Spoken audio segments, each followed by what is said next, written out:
video, and I am in the greenhouse right now, and I am pruning. I am going to be cutting away all of the old leaves and vegetation that do not serve the growth of this plant. Now, I'm very fortunate because I'm like zone 8B, zone 9, and we still can have things like cucumbers and tomatoes well into November, and still have them thrive and do well. Because we're also having a late frost this year, according to the Farmer's Almanac. So, and because I do have a greenhouse, it can control the temperature. And so, if the day is 70 and then the night is 50, I can still pretty much grow some more, extend my growing season. So I'm just going to be continuing to prune a lot of these patients so I can get airflow, so I can focus on the new growth. So I'm going to get rid of these old ones here and focus on the new growth. So I think you kind of get the analogy that I'm talking about, right? When it comes to getting rid of the old so you can focus on the new. Getting rid of the old vegetation that is not serving you. So I feel like we have that conversation a lot in this space, right? Getting rid of the old. Afrocentric Woman did a really, really good one on boundaries and limiting access. Because, as the holidays come around, this is the anniversary season for like homecomings. So, of course, you're going to get in contact with people who you haven't had contact with in a while. So it's kind of important to set those boundaries. But at the same time, because it is homecoming and because it is time for if you're in the Divine Nine sorority or fraternity, Founders Days are right around the corner. Important events with that. You can also use that to connect, reconnect, find some people who have a newer mindset and a newer attitude. And because I know all the time in this space, we're always talking about what we're getting rid of, but we have to start having the discussion about what it is we're going to add. Okay? About what it is we're going to add. We talk so much about what we're getting rid of. Like, let's make room for this new growth, let's make room for the new growth. Let's make room for new opportunities. So I've seen, a few things go around. I know, like, I'm going to give you an example. A lot of panels in this space have just been about justifying education, right? We're justifying our need for an education. We're justifying the earnings that we're getting from our education, the access that we're getting from our education. And what is missing from the discussion is, how do we optimize that opportunity? I appreciate Chrissy a lot with her talking about some of the women who live the lifestyle that some of the gurus claim to live, or live the lifestyle that some people say they want, but a lot of it has to do with building those connections.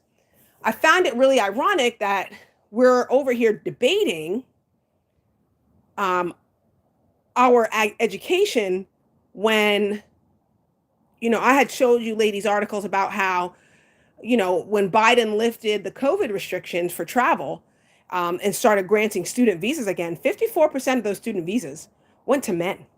So why are we arguing with men who don't see the value of education and not really focused on the men who left their home country, left their language, left their culture for an opportunity at a better life at American education? Right? Why are we arguing with someone about that? And that comes my question. I know that there's a clip going around, a content creator I have a lot of respect for. She's using a clip by Grant Cardone about being a provider man. And I love it. I love the clip, and I love that content creator a lot. But did we read her book, his book? Did we read any of his books? or think about his conferences or some of the classes that he teaches in person or book signings. Are we on that too? Like, we know that he doesn't like a Dusty. And I'm going to tell you, most successful men don't. I'm starting to realize that more and more. Most successful men don't even give them the time of day, don't even acknowledge them, most successful men don't really acknowledge Dusty behavior or Dusty mindsets. I'm finding that more and more often. I have a guy in human resources at the job, and his nickname among a lot of the people on the hiring committee is Cobra Kai, because he exhibits no mercy. And if you ladies watch that show, like, he's real quick to be like, pull a transcript. Yeah, I told you that person was trash, right? You know what I mean? He was the one who said, I can tell the difference between someone who's read Atomic Habits versus somebody who watches Andrew Tate TikTok. He was the one who constantly, I'm not going to say he's cliquey. Yeah, I am going to say he's cliquey. So right now, as like we're having like events and holiday stuff, and he's very cliquey. Like, there are certain people he'll say like, hey, we going to happy hour, and certain people he won't even bother to tell, because he's successful and he doesn't like unsuccessful people. He doesn't like the dusty men at the job. He'll talk to the doctors, he'll talk to the residents, but the ones that he knows don't have good patient reviews, the ones that he knows don't have a good bedside manner, the ones that he knows who aren't academically sound, he doesn't invite them, right? He's very selective in his vetting process, and he has no mercy. Like, and he doesn't pull any punches. And it's very interesting how, these men think they have a hard time with women. They have a harder time with men. There was a study recently done by a British journal, and I will see if I can put a link to it below. But basically, they were saying how a lot of the common denominators of the guys who are in like the incel or radical misogyny spaces, they've been abandoned by their dads and they've been bullied by other men. Like, that's the common factor. It transcends race, it transcends economics, like that so their biggest problems are with other men. And I've been saying that. So it's like, so for 2023, there are tons of women and content creators and smart and snappy, brilliant people who will take care of it, who'll debate the dusties, who will do the research. But right now, I need for you to focus on your new growth. I need for you to focus on fertilizing and growing new things, right? The season for some things are over. You're starting to see, like, there's some things here you see seasonally, they're on their way out. So we need to focus on that new growth here. Okay, I loved it. I loved it when the Evan Longoria clip was going viral in this space.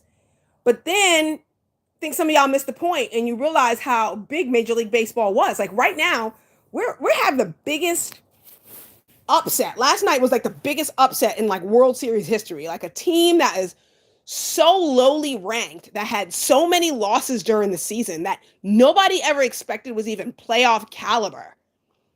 Right now, they're the ones who are the ones to beat. Like, right now, they're looking like the champions. They shut out the Houston Astros, and this was their second time at the World Series. Houston Astros have been a pretty consistent playoff contender for years. They're the ones who everybody thought was the best team in Major League Baseball, and now the team who barely made it is there. And right now, in this interview process, I bring that up. I'm like, hey, you watching the World Series? We're seeing the underdogs win. What's your biggest come from behind story? Where's the situation where you've been underestimated and you came through? So those of you ladies who are online dating right now, that's a really good question to ask. What is your biggest come from behind story? And if you're interviewing right now, if you're in a job interview, I'd ask that, because they always ask if you have any questions. I'd ask if they're watching the World Series and are they rooting for the underdog, and what's your underdog story? People are very impressed by that. People are impressed when you're interested in them. And that's really the way to build connections, when you really show interest. Because there's some stuff, it's on its way out. It's the last of it. It's the end of the season. It's the end of the road. But I need for you to focus on what's new ahead. There are some things that are going into dormancy and some things that are blooming, and I need for you to be on it. Right? I love that, the Grant Cardone clip is going viral in this space about men providing, but are you going to read? I mean, I know that Black Women Making Money is going to be having a book club on Elena Cardone's book, and I just suggest you get involved. I know Noah Syndergaard. He's a pitcher who basically was counted out. He thought he had a career-ending injury at the age of 28 and been playing baseball his entire life. And this guy came back, and now is in the World Series. And he's one of the guys who was reading all the productivity books, like the Atomic Habits and the $1 Million Mornings and to keep himself motivated. And he actually started a podcast when he was injured. But we too busy still talking about Fresh and Fit. You see what I'm saying? Like, it's just time to prune that old, dead, disease stuff away. Get rid of it. It's not serving you anymore. There are people who it is serving, and they have great platforms, and I'm grateful for their research and effort that they put into debating. I'm grateful for that. But right now it's time for us. It's time for us. It's time to be just as discerning as the winners are about who they want in their circle. And it's time for us to be just as discerning. Like, it's time to really focus on that new growth, right? Get rid of this old, yellowing, dying, dead. Just cut it off. But make it a point to make room for that new growth, and then get out your fertilizer and start nurturing it. Nurture yourself and nurture your new growth. That's it. This is not an ad for Job's Organics, but it's a pretty good product. So I'm going to be fertilizing these plants that I just pruned, because I'm getting rid of the stuff that doesn't serve, and I'm adding the nutrients and the growth and the opportunity it needs to grow better, to yield way more fruit, right? To yield more fruit for the future.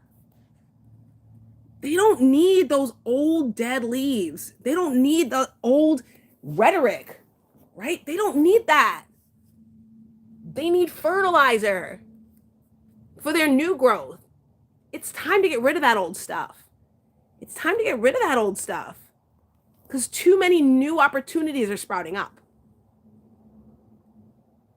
Okay? So, ladies, I'm going to end this video, and thanks for helping me clean out my messy greenhouse, and I'll see you in the next video.